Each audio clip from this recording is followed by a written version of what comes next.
आहे का घरात? अहो मॅडम तुम्ही या ना. प्राचीला बरं वाटत नाहीये. अरे बापरे, काय झालं? काळजीचं कारण नाही. प्राची पहिल्यांदाच शहाणी झाली. माझ्या परीने मी मार्गदर्शन केलंच आहे. आता तिला तुमच्या मायेची गरज आहे. येते मी. ताई, पोटात खूप दुखतंय. घाबरू नकोस. प्रत्येक बाईचं आयुष्य नव्याने सुरू होतं जेव्हा ती वयात येते. आणि तू आता वयात आलीस.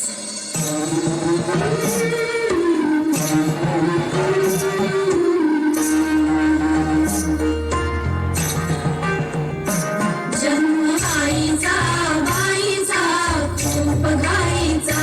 एक आईचा आईचा एक ताईचा.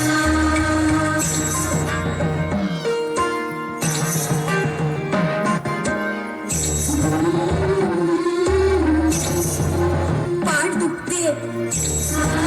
ताप आलाय. काय मी सांगू काय मी झाले.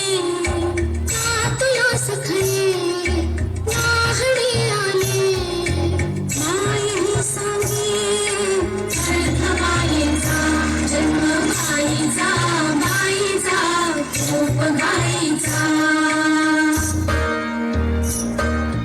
मुलगी एकदा नाही तर 3 वेळा जन्म घेते. एकदा आईच्या पोटातून, एकदा ती आई होते तेव्हा. पण तिसरी आणि महत्वाची वेळ म्हणजे ती आई होण्यास सक्षम होते तेव्हा. काहुली होती खेळ खेळाया. काहली मोठी चोहली काया. गंधवी सारा गंध जाईचा. जाणवे आता वेगळे काही. जाणवे आता वेगळे काही. रंगल्या साऱ्या या दिशा नाही. वास कोणाचा रोज रातीचा. हे एक सुंदर वरदान आहे जे फक्त स्त्रियांना मिळतं. आई बाबा, मी शाळेत पहिली आले. आई कुठे आहेस तू? आज आपल्या प्राचीला पाहायला पाहुणे मंडळी येणार आहेत. जा तयारीला लागा.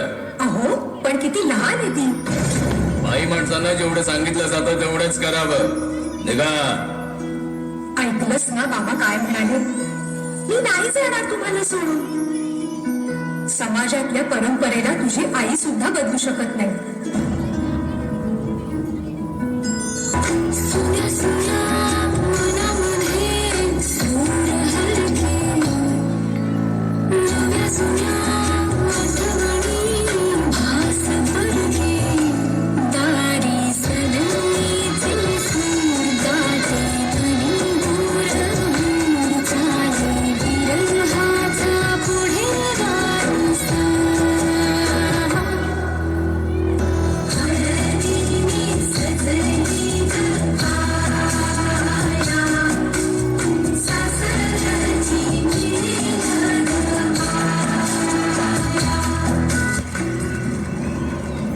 तू नसशील ना सासरी माया करायला. मुलगी म्हणून जन्माला येणं हाच आपला गुन्हा आहे. कसं सांगू, कसं शिकवू तुला.